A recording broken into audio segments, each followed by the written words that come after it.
namasukan ako bilang katulong. Ano? Kailangan malaman nila yung totoo. Teka. Diyos lang ang nakakaalam kung kailan. Hanggang kailan mo ba tutulungan yung mga kapatid mong parasite? Ayoko na ng ganitong arrangement. It's me or your family. You're not going to leave me, so I'll be the one to leave you. Gordon! Gordon! May sabihin ako sa'yo kung hindi mo kayang panagutan tong kapatid ko, mas mabuti pa siguro umalis ka na. Nagiging pabigat ka lang dito. Your performance has deteriorated since you got pregnant. I suggest that you take an early maternity leave.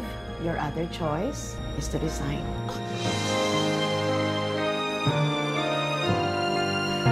Kunching! Kunching! Tulong!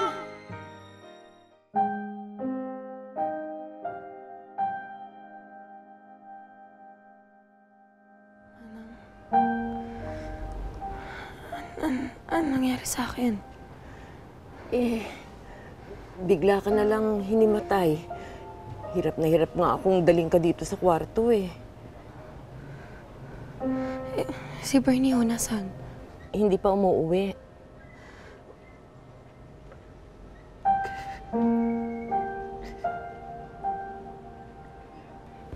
Irene, sige anak. Iiyak mo yan. Sige anak, iiyak mo. Hindi kasi makakabuti sa sanggol na meron kang kinikim-kim na sama ng loob. Sige, umiyak ka. Mabuti pa kaya igawa kita ng sabaw, ha? Kukunin ko tuloy ang mga gamot mo, ha? Sandali lang.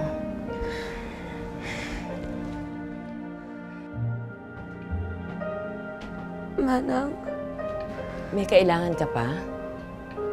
salamat po. Sorry po sa lahat.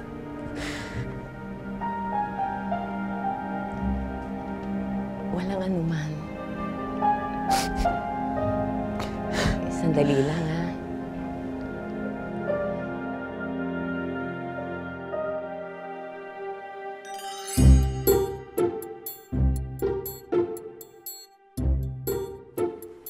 Ikaw ba talaga to? Yes, sir! Tingnan nyo nga, oh. Ngiting-ngiti pa lang pang toothpaste commercial na. At tingnan nyo, katawan na katawan pa lang pang soft drinks commercial na. And look at the legs, sir.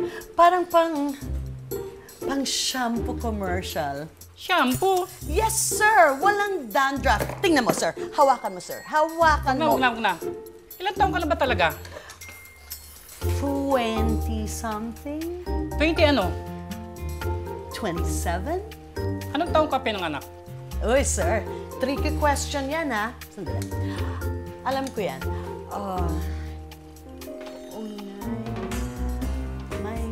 -7, carry over 19. Sandali, sir, ha? Magaling ako sa math. Gurang ka na, sinungaling ka pa. Ano akala mo sa akin? Tanga? Hindi ka na bagay mag-show girl. Ang bagay sa'yo, bouncer. Ang yabang mo? Kala mo kung sino ka magsalita?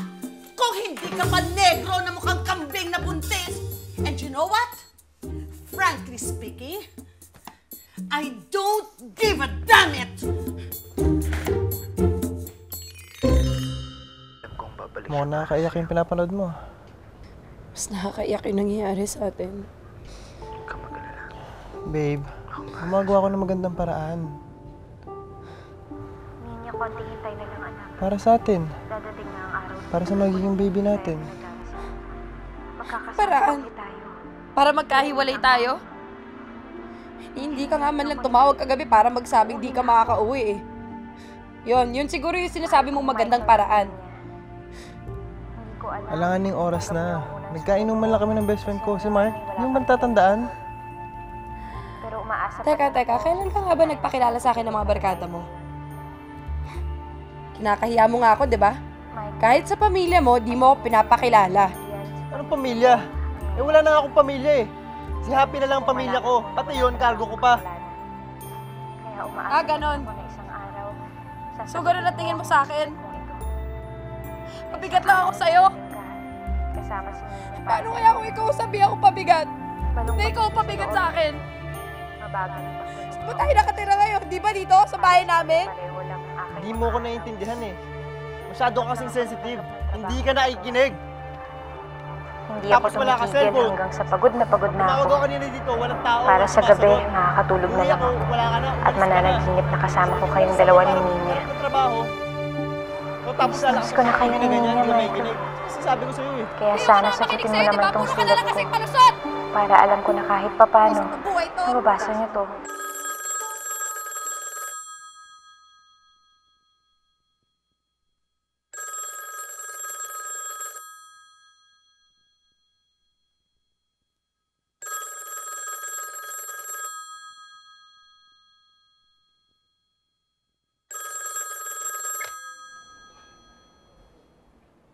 Hello? Hello. Si Gordon to.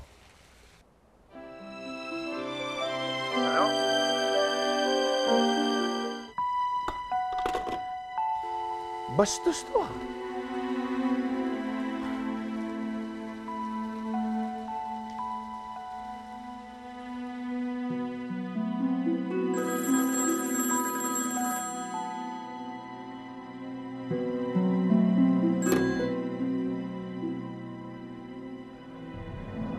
Hello? Anak ng tipak nung, ikaw ba yung bagong katulong dyan? Ano ka ba? Hindi ka ba marunong gumamit ng telepono? Marunong naman po. Si Irene. Si Rigo, nandyan? Si Rigo wala po. Si Irene may sakit. Ba pwede makausap? Tagal ko nang hindi nakakausap yan ha. Pinagtataguan ba niya ako? Hindi naman po. Talaga lang may sakit. Sige, sabihin mo sa kanila, darating ako dyan ng Biyernes. Ay, i-email ko kay Rigo ang lahat ng flight details. Sunduin niya ako. Ha? Opo. Makakarating. Anak.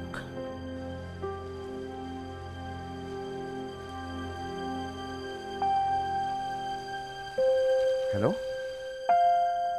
Hello?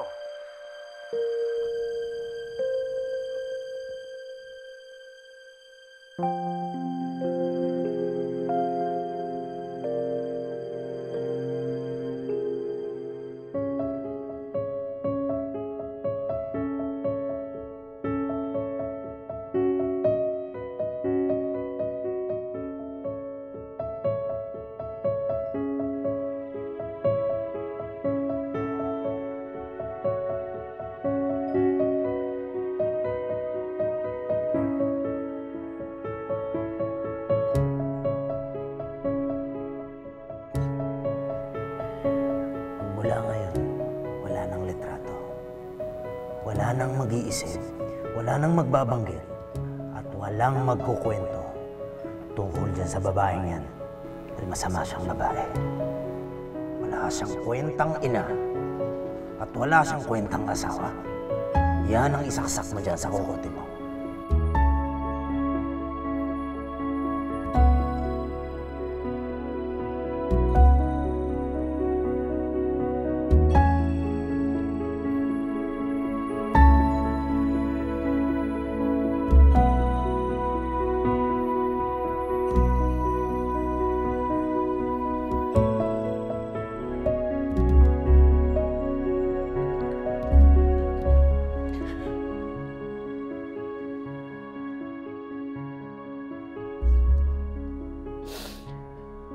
Manang?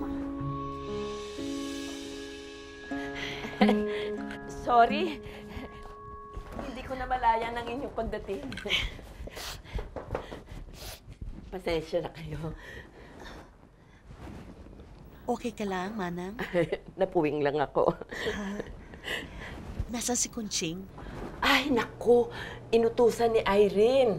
Pero babalik na yung kaagad. Kasi kailangan ko ng tulong dun sa kondo ko. Ang dami kailangan gawin, Manang. Ako? Tutulungan kita. Ako na lang. Talaga? Oo, naipagluto ko na naman ng pagkain ng mga bata eh.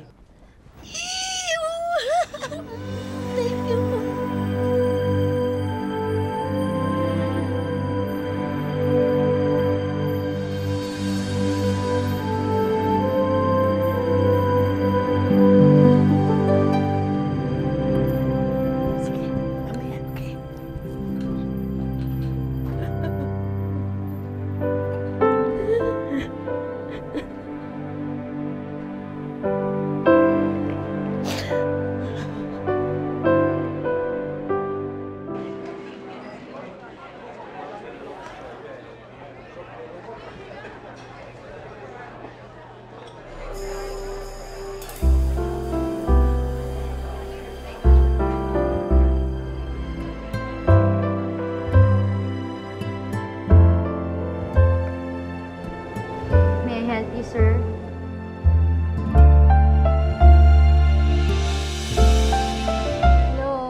sir.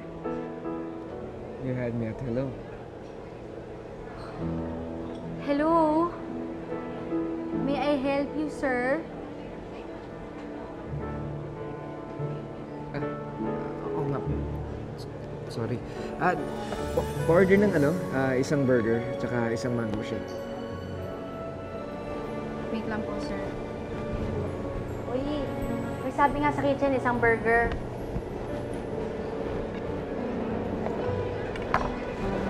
Wait lang po. Order na yun.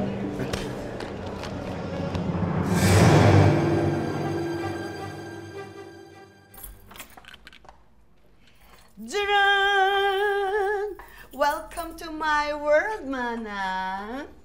Pasensya na ha, medyo magulo, pero inayos ko na yan. Ang lagay, inayos mo na ito? That will be 198 pesos.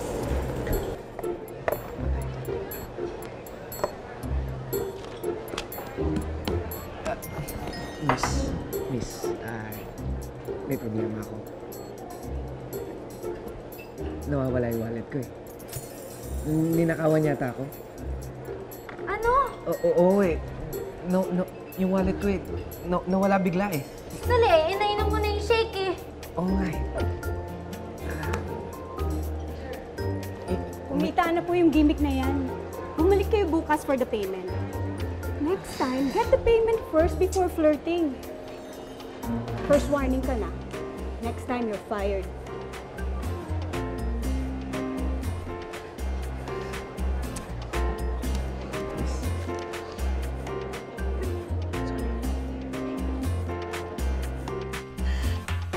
So, let's begin, Manang. Okay. Yes!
Oras na.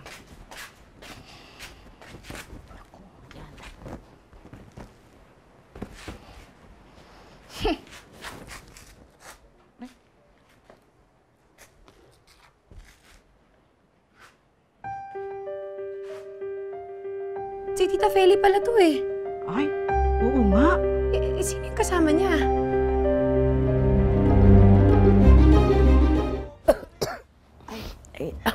Nako, pasensya ka na. Matanda na si nanay. Okay lang po yun kung nanay o manang ang gusto niyong itawag ko sa inyo. Okay lang sa akin yun. Gusto niyo magpahinga? Sige po, pahinga lang kayo. Hindi. Baka nagugutom ka na. Ipagluluto na lang kita. Ha? Gusto mo? Wala na po laman ng fridge ko eh. Gusto niyo mag-grocery tayo? Sige. Ma'am. Hello. Ako po yung... Yes? Si Mr. Hello na nanakawan ng wallet. Ako nga po yan. Nandito ako para ibigay yung bayad doon sa kahapon. As I promised. Ito po. Thank you. I didn't expect you to come back. Hinahanap mo si Happy? I'm sorry, she doesn't work here anymore.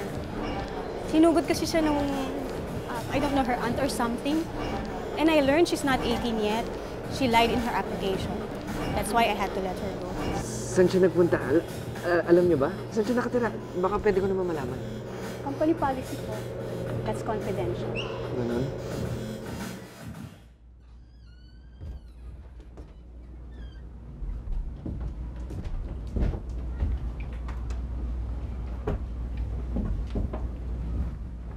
Kaninong litrato yan?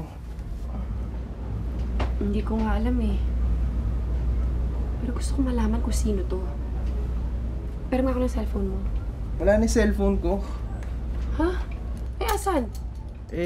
Binenta ko na yung cellphone kasama ng kwentas na bigay sa akin ni Lola. Oh? Eh, asan yung pera? Nasa akin. Iniipon ko para sa baby natin. Ano ba ang gusto mo pang ipaluto? Yan na lang, Manang, fried chicken. Pero ang gusto ko, yung malutong na malutong yung pagkaprito para yung balat, pag ginano mo, tapos kinagat mo, crunchy, crunchy. Yun ang gusto ko, Manang. Oo. Natatandaan ko. Natatandaan ko kasi ako rin yan ang paborito ko. Alam mo, Manang, ang naaalala ko, yung luto ng nanay ko nung araw. Alam mo, noon paggising ko sa umaga, ang unang-una kong nadidinig yung kalampag ng kaldero niya. Pagkatapos, pagsinghot ko, yung maamoy ko na yung bacon at saka yung sinanag na maraming garlic. Sarap! Na? Bakit? Ganon din ba ang nanay mo? Kaya lang, nung iniwan na niya kami, parang nawala na ng lasa ang lahat ng pagkain para sa akin. Kasi iba yung lutong bahay eh. Alam mo na yun? Iba yung luto ng nanay. I'm sure alam mo din yun. Tapos pag Pasko, yung Noche Buena namin, ibang-iba din. Alam mo ba, Nang, ang nanay ko, 1 linggong pinag-prepare yung Noche Buena namin. Hindi mo siya talaga pwedeng guluhin sa kusina. Kinakarir niya yon. Alam mo, feel na feel namin ni Gordon yung pagmamahal niya sa amin dahil dun sa mga ulam na niluluto niya. Tapos, iba pa rin yung regalo. Kasi ang birthday ko, Christmas Day. Alam mo ba na sinisigurado ng nanay ko na dalawa-dalawa ang regalo para sa akin. Kasi alam niya na pag hindi dalawa, mag-iiyak ako, hindi ako titigil ng kakaiyak at dinig na dinig sa buong kapitbahay namin. Drama queen kasi ako nung araw eh. Kaya sabi ng tatay ko na siguro daw magiging artista ako paglaki ko. Kasi daw ang galing-galing ko umiyak. Ang hindi niya alam, talagang ang lungkot-lungkot ko nun. Kasi iniwan lang kami ng nanay ko.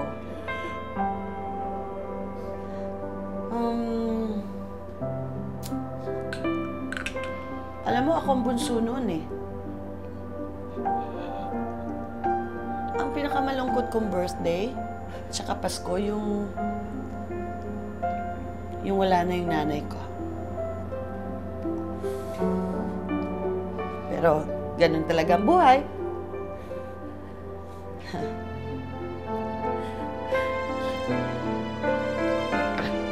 Sandali lang. Manang! Wow. Drama queen din pala siya.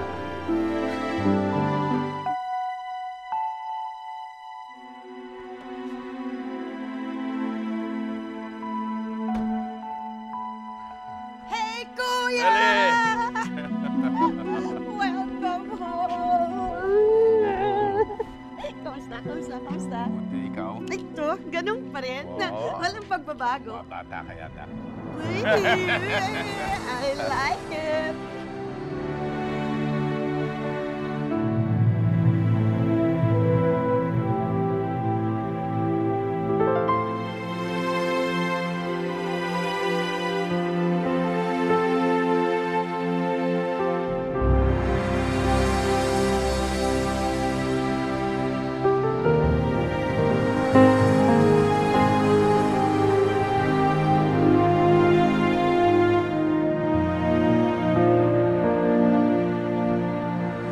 Paano kung totoo yung sinasabi niya? Marami siyang pagkakataon para bumalik at bumawi, pero hindi niya ginawa. Dahil ba patay na asawa niya? Wala na mag-aalaga sa kanya? Ernesto, paano mong nagawa ito sa akin? Sinira mo ang aking pamilya. Daddy? Makahirap ka sa Amerika para pag-aralin ka lang dito, tapos magbubuntis ka lang! Mas mabuti na siguro na huwag ko na lang guluhin ang kanilang mga buhay. Hawak mong katotohanan, Remedios. Paglaban mong karapatan mo bilang ina. Ano ba itong niluto mo? Ako na dyan. Ba't nandito ka na naman? Bahay ko ito. Dito ako titira. What do you want from us? Gusto ko makabawi sa lahat ng pagkukulang ko sa inyo at gusto kong patawarin ninyo ako.